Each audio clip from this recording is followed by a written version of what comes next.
Struggling with shots that hit the net, sail out of bounds, or pop up, giving your opponent an easy put away? Then this podcast is about how to reduce those errors and transform your pickleball game into one of peak performance so you play at your personal best. Hey everyone, my name is Scott Golden. I'm a professional pickleball player, head pro at Level Up Pickleball Camps, and co-author of the Tao of Pickleball. If you're browsing for the book on Amazon and clicked on this audio, I'm glad you're here. Before we dive in, I need to give you full disclosure about the hosts you're about to hear. They're not exactly real people.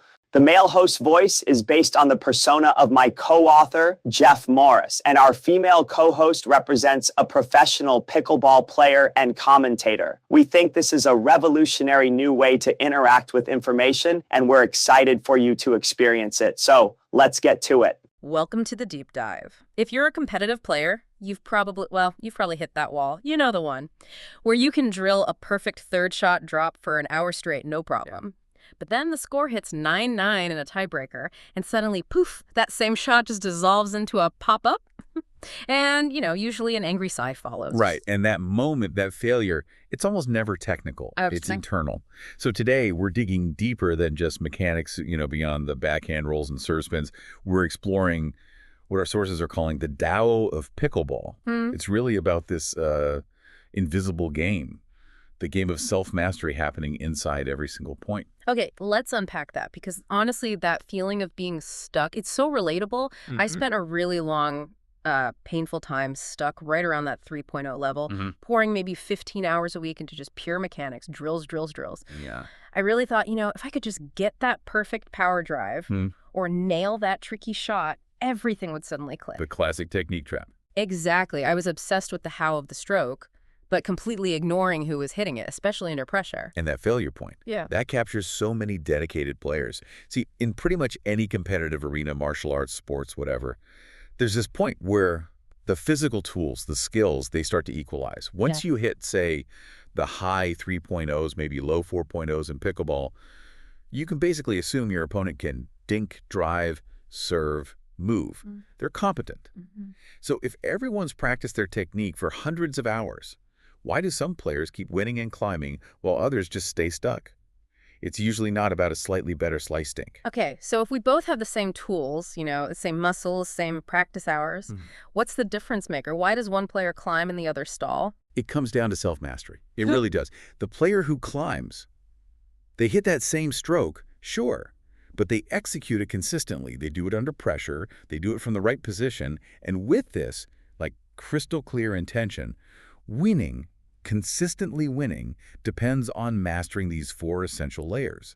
It's a framework, actually, drawn directly from Chinese martial arts mastery, and that's what lets them perform when the pressure cooker is absolutely maxed out. So technique gets you to the dance. But these 4 layers decide if you win the dance competition. Oh, okay, but I have to push back a little. I mean, if I spend time really perfecting, let's say, a killer topspin serve, doesn't that still give me an edge?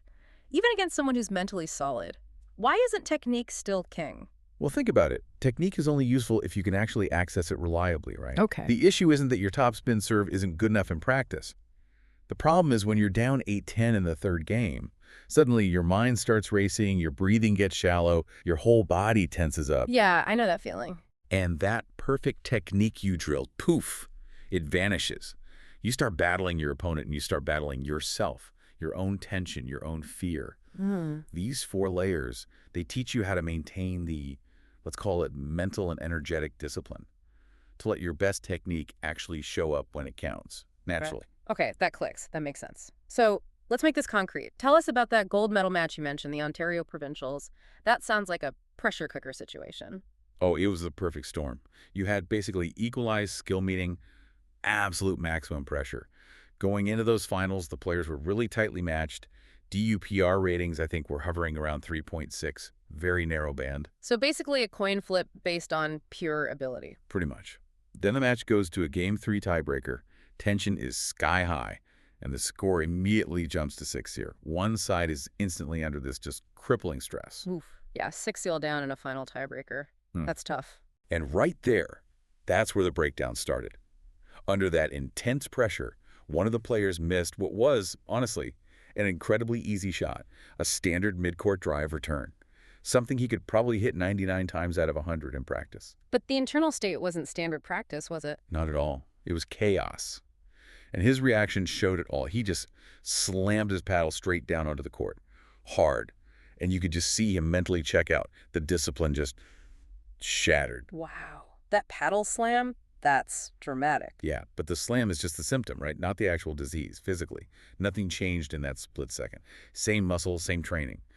But he'd completely lost the internal battle, the psychological one. He started fighting the scoreboard, fighting his own frustration, instead of playing the point. He lost that invisible game we talked about. And the consequences were immediate, right? I remember you saying his game just fell apart. Instantly. It was startling. Shots that were coming back fast and deep just minutes before, suddenly they're hitting the net cord or popping up for easy putaways. Unforced errors just started piling up. So his physical tools, all that practice became useless. Functionally useless, Yeah. Because the mental presence, the calm focus needed to actually use those tools effectively, it was gone. Okay. That really drives home the point. When skills are matched, it's the internal game that decides it. Exactly. And his failure really highlights why this four-layer framework is so critical. It's about mastering the body, the energy, the mind, and what we call the competitive spirit or emotion. That's what lets the best players stay present and keep fighting when the pressure's immense. All right, enough about the failure. Let's talk solutions. These 4 layers, you said they happen simultaneously in every rally. Let's break them down, starting with the foundation, the physical part. Okay, layer 1, body readiness. Or dynamic readiness. Yeah. This is absolutely fundamental. It happens before your opponent even hits the ball. You have to be grounded, balanced, stable, low athletic stance. You need to be preloaded. Think of it like being coiled like a spring. Weight slightly forward, paddle up in that ready position, that triangle. Okay, so is this just the standard split step we all drill, or is there more to it for layer 1 mastery? It's more than just the drill. See, the amateur often thinks of the split step as this separate reactive thing you do after the opponent hits. Right. Mastery here is about active anticipation. It's preparing to move before contact. You're actively watching their shoulder, their paddle face, trying to predict the trajectory. Ah, okay. The common layer 1 failure, standing flat-footed. Or maybe a split step, but you're late. You end up relying only on your arm because your body isn't ready. You hit the shot from a static late position, especially when you get tired, right? Your body wants to rest. If you're caught standing still when they hit it, you've basically guaranteed a lower percentage shot for yourself. Got it. So even a great stroke is kind of wasted if I hit it off balance or while scrambling because I wasn't ready before the hit. Okay. That physical readiness, that layer 1, it feels like it naturally flows into the next idea. Layer 2, energy flow. Exactly. Layer 2 is controlled force. Sometimes we call it weaponized calm. Sounds cool, right? Ah, yeah. Weaponized calm, I like it. What does it mean? It means generating power smoothly. It's guided by coordination, by proper weight transfer, but crucially, while staying profoundly relaxed. The energy needs to flow efficiently through the body, not get choked off by tension. Okay, but wait. When I'm struggling, my gut instinct is always to, put more effort in, try harder, swing harder. Isn't that needed for power sometimes? And that's the big mistake. Confusing that kind of brute effort with effective power. It's so common. When the pressure hits, what do people do? They tense up, big time. You get that adrenaline dump, and it leads to chaotic, jerky movements. People grip the paddle way too tight, the death grip. They try to muscle the ball over, and all that tension creates massive inefficiencies. You lose control. Balls sail long, or they dive into the net. Right, spraying it everywhere. So the goal isn't just raw power. It's more like smart power, precision with force. Precisely. True winners hit smarter. They use controlled force. They generate just enough power for the shot they intend, but they direct it with almost surgical intention. They're looking for those narrow angles, keeping the ball low over the net, targeting deep corners. It's about efficiency. How do you know if you're failing at layer 2? Good question. Quick check-in. Are you gripping the paddle so hard your knuckles are white? Are you finding yourself breathing really heavily, almost hyperventilating between points? If yes, you've probably abandoned layer 2. Mastery here. It often looks like being kind of chill on the court, relaxed enough to let that power flow naturally from your core and through the kinetic chain, not just from yanking with your arm. Okay, so layer 1, we're physically ready, preloaded. Layer 2, we're energetically calm using controlled force. Now we need to go inside, right? To the mental battlefield. Yeah. Layer 3. Layer 3. Mental focus, or mind and vision focus. Now this is where it gets really internal. In the, let's say, elite state, The player achieves this total absorption in the moment. People describe it like time subjectively slowing down. Their vision is just locked onto the ball right from the instant it leaves the opponent's paddle until it connects with their own. Total focus. And the enemy of this state is, well, it's what goes on in our own heads, right? The dreaded, noisy mind. Absolutely, that constant chatter, obsessing over the shot you just missed, calculating the score over and over, or worse, being paralyzed by the fear of making a mistake. That little voice saying, don't hit it out. Whatever you do, don't hit it out. Oh, yeah. That voice is loud sometimes. It is. Yeah. And that internal worry, that chatter, it rips you right out of the present moment. It scatters your focus, slows your physical reaction time. Basically, your brain is busy dealing with fear instead of tracking the ball and planning the shot. So you can't just passively hope those negative thoughts disappear. You need an active strategy, you're saying. You need conscious mental override. That's the key term. It's a discipline. You have to practice applying specific, present-focused commands to actively interrupt those negative thought loops. Like what? Give me an example. Okay, so instead of dwelling on the last error, you force your mind back. Use simple, actionable self-talk. Things like, see the ball, or watch the paddle face, or split step now. You're deliberately redirecting your attention away from the internal worry and onto the external immediate task. It's like building a cognitive muscle. And that muscle keeps layer 1 and layer 2 working right. Okay, I see how that connects. You need the mental focus to execute the physical and energetic stuff. So when all 3 layers, body, energy, mind, come together, that brings us to layer 4, competitive emotion. Yes, layer 4, competitive emotion. Or you could call it the warrior spirit, or accessing the flow state zone. This is where it all converges. It's that state of peak performance, and it's defined by a very specific feeling, calm intensity. Calm intensity. Okay, explain that. Because intensity feels necessary to compete, but calm sometimes feels like the opposite. That's the needle you have to thread. Intensity is absolutely necessary to win. You need that drive, that fire. But if that intensity becomes chaotic, remember the paddle slam. Yeah. That leads directly to choking, to self-sabotage.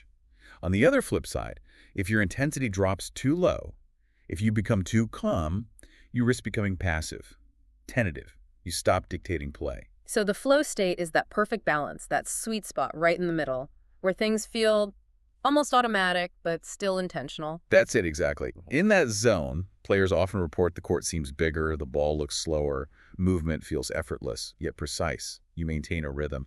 And crucially, when you do make an error, because everyone does, you recover quickly. You mentally reset. Each point is fresh.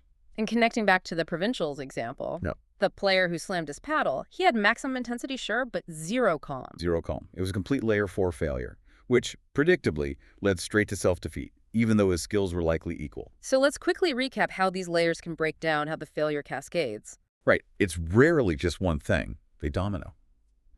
A layer 1 failure, maybe you don't split step properly because your mind wandered for a second. That immediately creates a layer 3 problem. Your mind starts yelling, oh no, I'm late. Been there. That mental panic then triggers a layer 2 failure. You tense up, grip too tight, your energy flow becomes chaotic. Maybe you overswing to compensate for being late.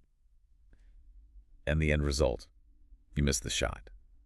But the root cause wasn't just a bad swing. It was a cascade failure, starting layers deep inside. Okay, so here's the big takeaway, especially for you listening if you feel like you've hit that intermediate plateau.